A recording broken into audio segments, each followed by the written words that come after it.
Isang maganda at pinagpalang araw po para sa ating mga kapatiran na ngayon ay sumusubaybay sa mampanig ng lugar, sa mampanig ng mundo, na ngayon po tayo ay nasa ika-36 na yugto ng 40 days prayer and fasting for the nation.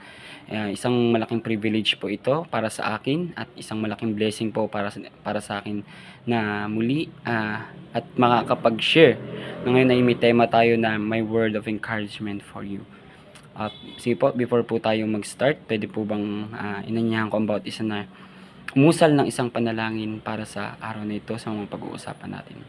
Panginoon, maraming salamat po sa araw na ito, Lord. Unang-una, Lord, sa kalakasan, Panginoon, sa katatagan ng loob, sa pagbibigay ng panibagong pag-asa, Lord, sa araw-araw ng mga pagsubok na aming nararanasan, Lord. Dakila ka, Panginoon, tapat ka sa aming mga buhay.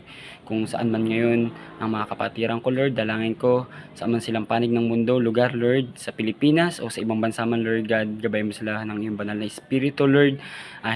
Ipuin mo kanilang mga puso, Lord God, na ikaw lamang, Panginoon, ang siyang madakila, ang siyang maitaas, Panginoon, sa araw to, Lord God. Nawa, Panginoon, bigyan mo sila ng pusong handang makinig, Lord, sa mga sasabihin mo, Lord God, sa ilalabas na aking bibig ng iyong lingkod, Lord. Nawa, Panginoon, ikaw lang siyang makita, maitaas, Lord, higit sa lahat. Higit sa sarili ko, Lord God, higit sa kung ano man yung sasabihin ko, nawa, Panginoon, ikaw ang siyang makita, Lord. Salamat, Lord, sa panibagong pribilehiyo, Panginoon, na ibinigay mo sa akin, Lord God, at ang may share ko, Lord. Nawa, Panginoon, ang word of encouragement sa bawat isang nakikinig, sa mga sumusubaybay ngayon ng aming 40 days prayer and fasting for the nation. Nawa, Panginoon, is makapagbigay sa kanila ng isang malaking tulong, spiritual, Lord God, at apply nila sa kanilang mga buhay, kung sino man ang nahihirapan, sino man yung dumadaan sa mga pagsubok, sa mga problema, sa mga piling nila, hindi na nila masusolusyonan. Ngunit, Panginoon, sabi mo nga, tapat ka, Panginoon, sa mga anak mo na sumusunod sa iyo, Lord God, at ibabalik mo ito siksik, liglig at nag-uumapaw. Maraming salamat, Lord. I-guide mo, Panginoon, hanggang sa matapos ang oras nito, Lord God. Ang aming mga pag-uusapan, Lord God, ay tanging ikaw lamang may taas at maparangalan. Salamat po. In Jesus' name we pray. Amen. Ayan po, ulitin ko po, ang ating tema ngayon is my word of encouragement for you. Sige po, mayroon lang po akong ikukwento bilang buhay Kristiyano ko po. Since po na ako ay nakakilala sa Panginoon, since 2019, nakakilala na po kami sa Panginoon at nabautismo kami sa tubig at nakilala namin yung totoong Diyos, kinikilala namin Diyos sa aming mga buhay. Salamat sa Panginoon dahil gumamit siya ng mga kapatiran, kaibigan, o maging mga ate, lolo, lola na nagtiyaga sa amin na i-disciple kami. Naalala ko nung senior high kami, yung 3 kami, ni Kuya Tope, ni Kuya Miko, syempre kasama ng iyong lingkod na si Kuya Roland, na isa sa kanilang tinarget, mga student yon sa campus sa Arellano University, Lisa Sigera campus sa General Luna sa Malabon. Tunay nga ang Panginoon ay mabuti at tapat sa mga ginamit niya, na salamat dahil na-introduce sa amin si Jesus, na-introduce namin yung kaligtasang ino-offer ng Panginoon sa aming mga buhay. Sobrang laking privilege sa amin. Sa totoo lang po, nung pumupunta sila doon, sila Ate May, sila Vanessa, sila Ate Lisa, sila Danica, na matyagang pumupunta doon sa school namin. Minsan nga, pagpunta nila doon, wala kami. Nasa computer shop pa. Hinahanap kami sa mga bahay namin, pero ang ginagawa namin, nagtatago kami. Kasi ayan na sila. Nagtatago. Pero laking pasasalamat sa Panginoon kasi ginamit sila. Napakilala sa amin yung tunay na Diyos, na dati noon is dati noon na ang kilala lang namin is, alam namin may Diyos lang na tumutulong sa amin, magpe-pray lang kami, humihingi ng blessing, humihingi ng tulong, pero hindi namin lubos na nauunawaan kung ano ba talaga yung purpose namin sa buhay, kung ano ba yung purpose ng Diyos sa amin. Yun ang isa sa kaya salamat sa Panginoon sa mga taong ginagamit niya para makaabot ng mga kaluluwa, mga taong ginagamit nilang nagtsatsaga para sa aming mga katulad namin na bago na ang aming paniniwala At kilala na namin kung ano yung totoong Diyos na sinasamba at pinapapurihan namin. Sobrang sa tingin ko sobrang challenging sa kanila yun, yung pagpunta na lang halos araw-araw, yung wala kang pamasahe pero wala silang pamasahe pero tinatyaga nilang maglakad para maabot lang kami. Salamat sa Panginoon dahil nakilala namin ang Panginoong Hesukristo sa aming mga buhay bilang isang tagapagligtas ng buhay namin. Dati noon na sobrang sa totoo lang sobrang hirap mabuhay nang wala kang Diyos sa buhay mo. Ito po, sinasabi ko po sa inyo, ini-encourage ko ang bawat isa na kung ikaw is nabibigatan, kung ikaw nahihirapan sa buhay mo, madali lang yan. Tanggapin mo sa buhay mo ang Panginoong Hesukristo. Totoo yan. Kasi noon, ako kasi yung tipo ng tao na overthinker. Yun. Sa nangyayari sa family ko, iba't ibang klase, pagdating sa high school, yan. Pag uwi mo, nag-aaway mga magulang mo, pag uwi mo, walang kakainin. Parang, yung time na yun, parang sawang-sawa na ako sa ganong setup ng buhay namin.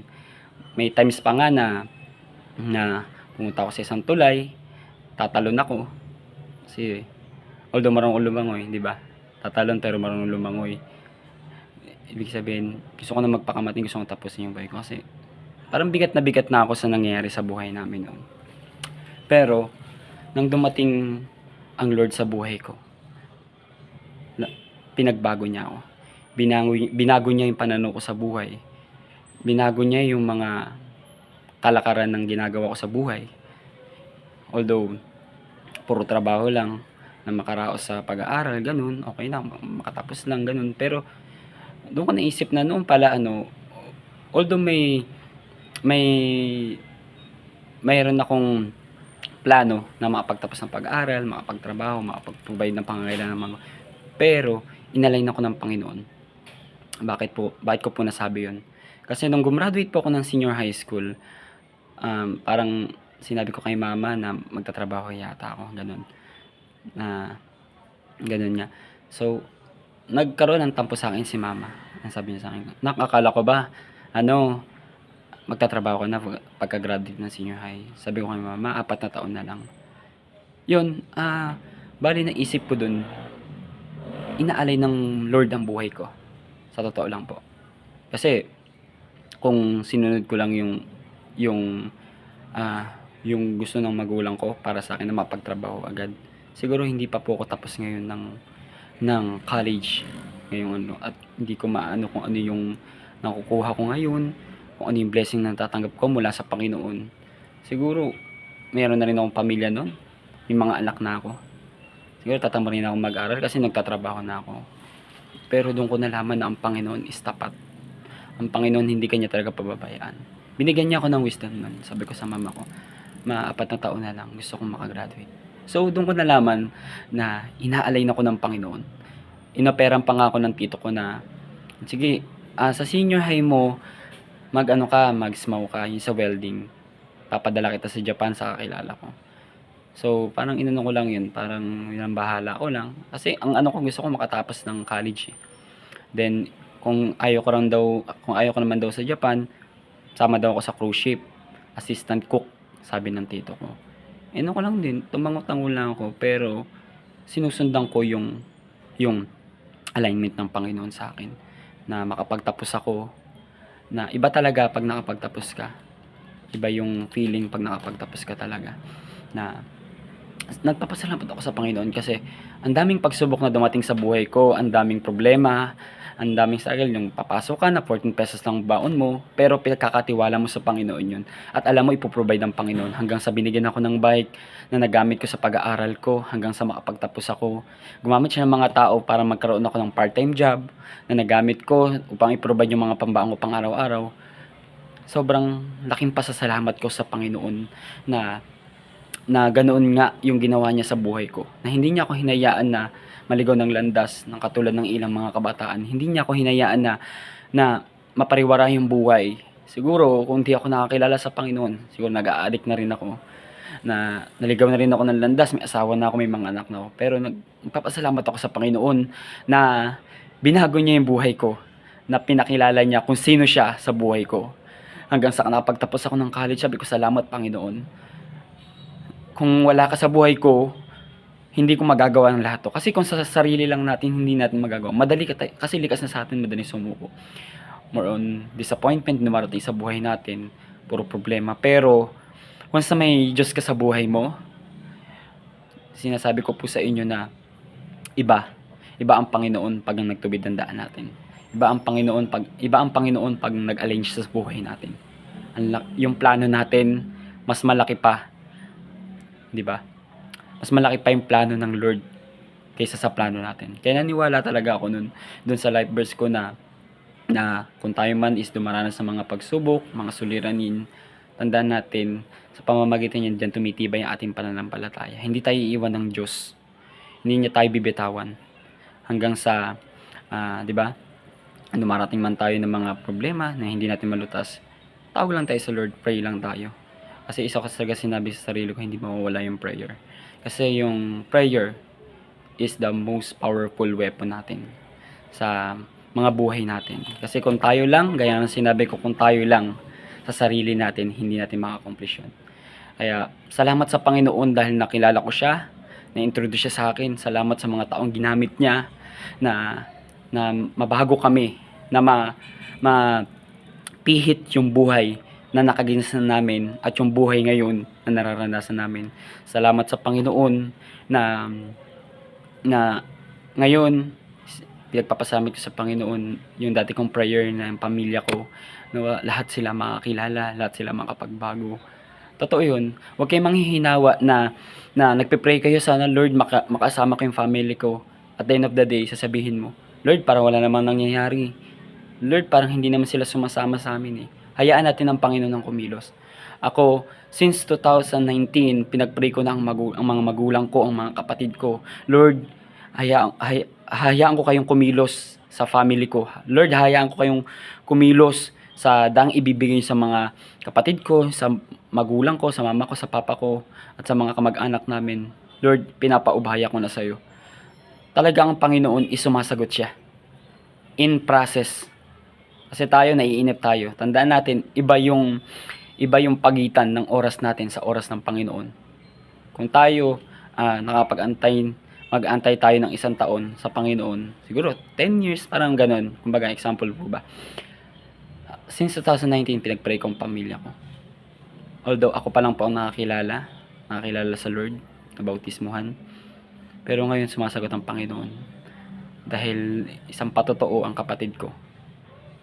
Kwento ko lang po, sobrang yung bunso namin, naligaw po talaga kasi ng landas yan. Na hindi nag-guide, walang nag-guide. Walang kung sino man ang nag-guide. Parang free siya kung ano yung gagawin niya sa buhay niya hanggang na-involve siya sa drugs, na-involve siya sa mga kaguluhan, sa mga pagnanakaw.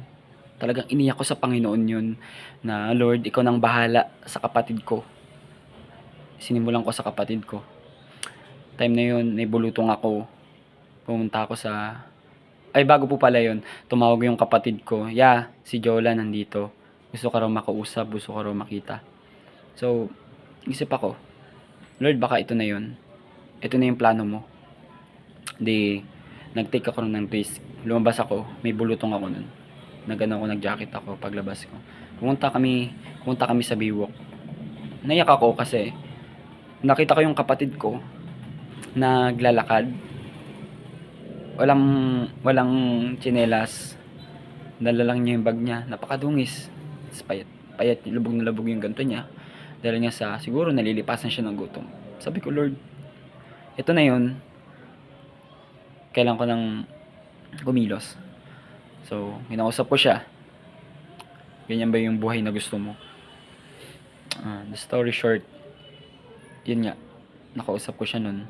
Sabi niya, gusto niya na raw magbago. Nahirapan. Damdam ko, nahirapan na siya. Sabi ko, Lord, ito na yun. Igagrab ko na to, Lord. Hanggang, nag-take ako ng risk. Kung Parang noon hindi ko naisip kung may taong maistorbo o ano, basta sinasabi sa akin ng Panginoon, kunin mo kapatid mo. Ito na yun yung matagal mong pinagpe-pray. So, napathank ako sa Lord. Thank you, Lord. Although mahirap yung process, mahirap siyang ano yun, na natin hindi tayo magbabago sa tao. Ang Lord ang magbabago sa tao. Hanggang sa nakapagbago yung kapatid ko.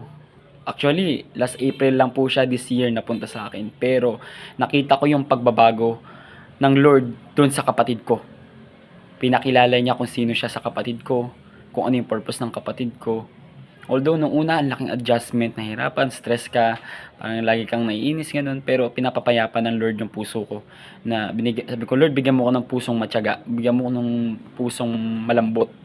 Kasi ayoko sa pakita sa kapatid ko na nahihirapan ako, na sinupi siya ganun. Basta sinasabi ko sa kanya, di ba masarap sa feeling yung wala kang tinatapakang ibang tao, yung hindi ka sakit ng ulo ng lugar nyo, di ba? Sabi ko sa kanya. Although hindi siya sumasagot, tumatango lang siya. Hanggang ngayon, nagbago siya. Excited na siya lagi. Magche-church ba tayo? Nasa trabaho ko, magche-church ba tayo? Oo, pumunta tayo. May gawain, Bible creed, prayer meeting, Sunday school, Sunday service, yan. Excited siya sa mga yan. At noon hindi siya nakakasalamuha. Ngayon, nakakasalamuhan na siya. Kaya mga kapatid, sinasabi ko sa inyo, continue to pray our family na makasama natin. Although mabagal, pero ganun talaga ang proseso ng Panginoon. Hindi siya agad-agad dinadaan niya sa proseso. Kaya pinagmamalaki ko yung kapatid ko na pagbago ng Panginoon. Salamat sa Panginoon. Praise God. We thank you, Lord, sa lahat ng ginagawa niya. Salamat sa Panginoon sa ginagawa niya sa buhay ko, sa kapatid ko, na ngayon ay patuloy pang nagbabago, patuloy pang nakaka-adapt ng mga na dati hindi siya conscious sa sasabihin ng ibang tao. Ngayon conscious na siya maging sa sarili niya. Totoo lang, pumaarte siya sa katawan niya. Nag-RDL na, RDL ba 'yun? O cleanser. Mas pa nga sa akin makinis pa nga sa akin. Mas mataba pa sa akin. Talagang ganoon ang kumilos ang Panginoon sa buhay natin. Kaya tanging ang Panginoon na lang ang kinakapitan ko. Ang Panginoon ang kapitan natin. Sa bawat minuto, segundo, oras na ating mga buhay, dapat ang Panginoon ang mapapurihan. Ang Panginoong Yesus ang dapat maitaas, higit sa lahat. Dahil binigay niya ang kanyang sariling buhay. Diba sabi nga, for God so loved the world. Binigay niya ang kanyang kaisang bugtong na anak na si Jesucristo para bayaran ng ating mga pagkakasala. We are under the grace of God na wag tayong manghinawa na i-share yung gospel, di ba? Sabi niya nga, go ye and make disciple, di ba? Kaya ang Panginoon ay tapat sa ating mga buhay. Kaya po sana ngayon ang mga nakapakinig ng isang malaking patotoo na encouragement, word of encouragement sa bawat isa, na wag tayong manghinawa, na may isang Diyos na nag-aantay sa atin, na lalapit lang tayo, di ba? Lumapit tayo. Hindi lang sa pinaka-worst ng buhay natin, hindi lang pag may problema tayo, hindi lang pagka lugmok na tayo saka tayo lalapit sa Lord. Dapat pagising pa lamang sa umaga, lumapit na tayo sa Kanya. Mag-seek na tayo sa Kanya, sa prayer pa lang, sa devotion pa lang. Tandaan natin, tapat siya sa buhay natin, sa mga buhay natin, kaya sa mga bawat na nakikinig, sa mga panig ng mundo, Pilipinas, sa mga lugar yan, alam ko ang Panginoon ikasakasama natin. Hindi tayo iiwanan sa lahat ng ating mga buhay. Samantayong dali ng mga paa natin, ano may mga gawa ng mga kamay natin, is pagpapalain niya. 60 at nagliglig at nag-uumapaw. Kaya salamat sa Panginoon sa patuloy na pagbabago sa akin na ginagawa niya sa kapatid ko, at alam ko, naniniwala ako in Jesus name na isasama niya ang buong pamilya ko. At sa pagharap namin, alam ko na makakasama ko sila sa kingdom ng Panginoon. Kaya salamat sa Panginoon sa araw na ito, na ang blessing niya ay nag-uumapaw sa bawat isa. Pagpalain ng bawat isang nakikinig, pagpalain ng bawat isang sumusubaybay ngayon sa ating ka-36 na ikyo na ating 40 day and fasting sa araw na ito. Patuloy lang tayo na magpagamit sa Panginoon, at ang Panginoon ay kikilos sa ating mga buhay. Nahayaan lang natin siya na siya ang maghari sa ating mga buhay at hindi ang ating mga sarili. Kaya salamat sa Panginoon sa araw na ito. Sige po, bilang pagtatapos, manalangin po tayo.